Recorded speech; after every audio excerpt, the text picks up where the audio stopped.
warahmatullahi wabarakatuh. Waduh, kebuka. Balik lagi ke YouTube Zawat Afnan. Di sini saya akan mempresentasikan atau menjelaskan kepada kalian, sambil belajar juga saya, bagaimana cara melakukan uji hipotesa ide bisnis. Oke, kita lanjut ya. Nih, pentingnya uji coba hipotesa bisnis. Kenapa penting sih? Nah, kenapa penting? Karena uji terhadap hipotesa bisnis digital penting karena mengurangi resiko finansial yang pertama. Yang kedua, memvalidasi konsep. Yang ketiga, penyesuaian strategi. Yang keempat, efisiensi pengeluaran itu harus. Yang kelima, pengumpulan data empiris. Yang keenam, inovasi berkelanjutan. 7, peningkatan kesempatan keberhasilan. Uji hipotesa membantu membuat keputusan berbasis bukti. Ini dia, berbasis bukti. Jadi hipotesa-hipotesa ini harus dilandaskan dengan bukti-bukti yang konkret. Kalau misalkan tidak ada buktinya, itu tidak valid.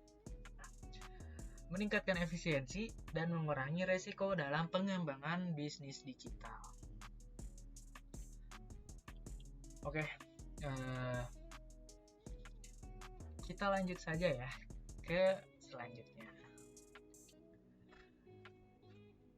Nah, memilih metode eksperimen yang tepat.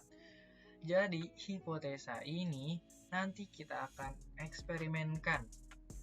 Jadi kita tuh milih dulu hipotesa yang benar. Jadi dalam kelompok kita itu ada beberapa hipotesa-hipotesa yang diberikan dari beberapa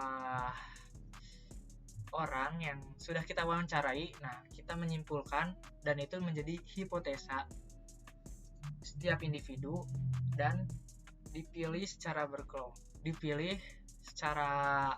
berkelompok gitu. Cara berdiskusi untuk memilih hipotesa mana yang paling penting. Nah, setelah sudah ada hipotesa yang penting dan sepertinya ini nih hipotesa yang urgent dan mungkin ini menjadi goal kita nanti gitu loh. Ini kayaknya bagus nih untuk di hipotesa ini untuk kita uji coba. Kayaknya bakal menghasilkan cuan atau menghasilkan ide kreatif yang baru. Oke, memilih metode eksperimen yang tepat. Kenapa sih harus tepat? Ya biar bagus hasilnya. Nah, pemilihan metode eksperimen yang tepat untuk menguji hipotesa bisnis digital bisa dengan memperhatikan yang pertama tujuan eksperimennya. Ya, kita harus menentukan dengan jelas apa yang mau kita capai gitu. Maksud dari sini tuh ya gini loh. Maksud dari sini tuh apakah di sini tuh efektif nih? Apakah kita eksperimen ini tuh untuk bertujuan untuk keefektifan dari aplikasi nanti yang akan kita buat, atau memahami preferensi pelanggan kita nih, atau kita ingin mengulik-ngulik calon pelanggan kita tuh kayaknya yang seperti apa sih, apakah yang seperti ini atau yang seperti ini begitu. Nah, lanjut ke yang kedua, variabel dan pengukuran. Itu dengan mengidentifikasi variabel yang relevan untuk menguji hipotesa. Nah, yang tadi sebelumnya ya itu tuh pastikan ya bahwa metode eksperimennya dapat memberikan data yang relevan untuk variabel-variabel tersebut gitu loh. Yang keempat, ada desain eksperimen. Pilih desain eksperimen yang sesuai seperti uji AB atau ya eksperimen acak yang terkendali. Kalau misalkan di ini nanti kita jelasin ya. Nanti saya jelasin di akhirnya untuk desain eksperimen saya. Nah, ukuran sampelnya, tentukan ukuran sampelnya yang memadai untuk hasil yang akurat. Jadi semisal kita memang ingin eksperimennya dengan nanya langsung nih ke ke orang-orangnya, ke orang-orang yang jadi target nih, atau enggak semisal orang random yang mungkin itu bakal jadi target pasar kita gitu loh. Nah, kita harus tanya satu persatu. Nah, semisalkan kita tuh ngasih ukuran si sampel tuh, kayaknya argumen ini memang benar nih, hipotesa yang tadi tuh memang benar dengan omongan-omongan wawancara, argumen-argumen yang kita wawancarai dari orang-orang gitu loh, dari orang-orang yang kita wawancarai. Kayaknya ini tuh benar hampir 8 dari 10. Nah, 8 dari 10 itu udah termasuk bagus untuk eksperimen ini, hasil eksperimennya nanti gitu loh. Nah, kelompok kontrol ini kita harus pilih dengan hati-hati, karena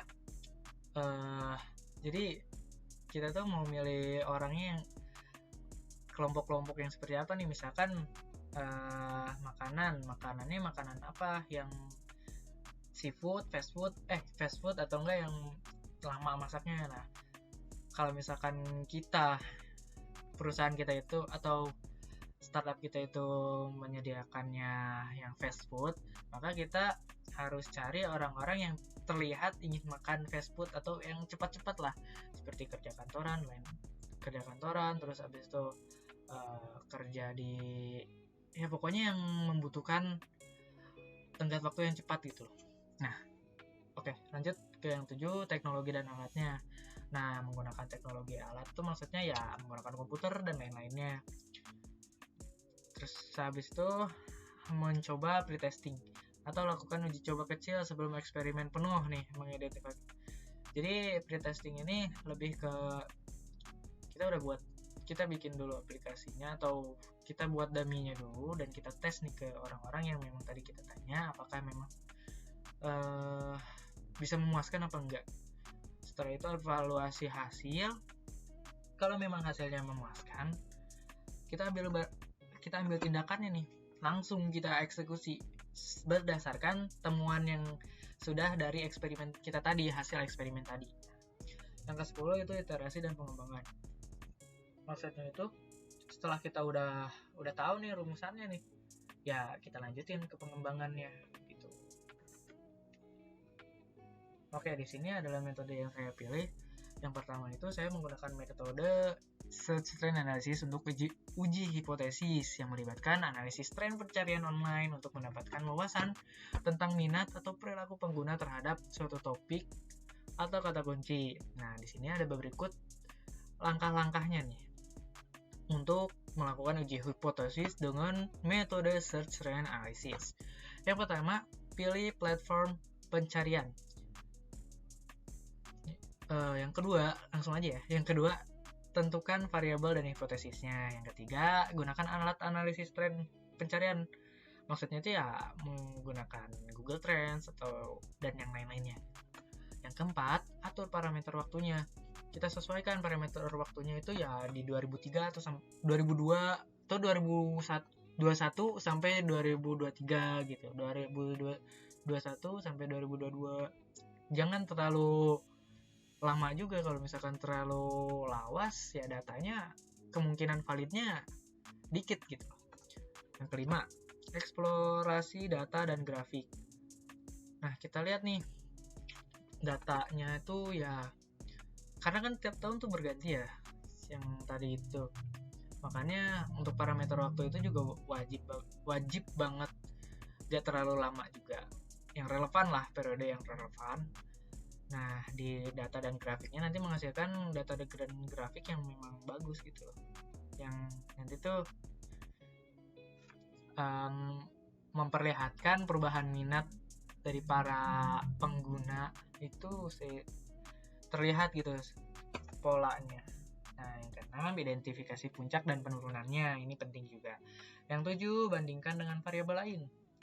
Yang ke-8, uji hipotesisnya. Yang ke-9, lakukan analisis statistik tambahan. Yang ke-10, ambil kesimpulan dan tindakan. Yang ke-11, lanjutkan ya yang seperti tadi saya sudah jelaskan. Oke, selanjutnya saya juga menggunakan uji hipotesis menggunakan metode discovery survey, melibatkan pengumpulan data kualitatif melalui survei untuk memahami pandangan, preferensi, dan pengalaman responden terkait dengan topik yang Anda teliti. Berikut ini adalah langkah-langkah untuk melakukan uji hipotesis menggunakan metode discovery survey. Kita langsung aja ya. Yang pertama, tentukan tujuan penelitiannya. Yang kedua, identifikasi hipotesis awalnya. Yang ketiga, desain survei. Yang keempat, pilih responden yang representatif. Yang kelima, pilah dan pilih pertanyaan dengan cermat. Nih, ini juga penting nih ya. Yang keenam, uji survei secara kecil-kecilan. Yang ketujuh, lakukan survei. Yang kedelapan, analisis datanya. Jadi kalau misalkan sudah terakumulasi survei-surveinya, nah kita analisis datanya. Setelah itu, verifikasi atau bantah hipotesis yang awalnya sudah kita bikin, yang sudah kita tentukan itu terverifikasi atau enggak nih. Yang ke-10, interpretasi hasilnya, kita simpulkan hasilnya seperti apa. Yang ke-11, ambil tindakan atau rencana penelitian selanjutnya. Yang ke-12, dokumentasi dan komunikasikan hasilnya. Metode discovery survey ini memberikan wawasan kualitatif yang mendalam dan dapat membantu menguji hipotesis serta merinci nuansa dan kompleksibilitas pandangan responden terkait suatu topik. Seperti itu.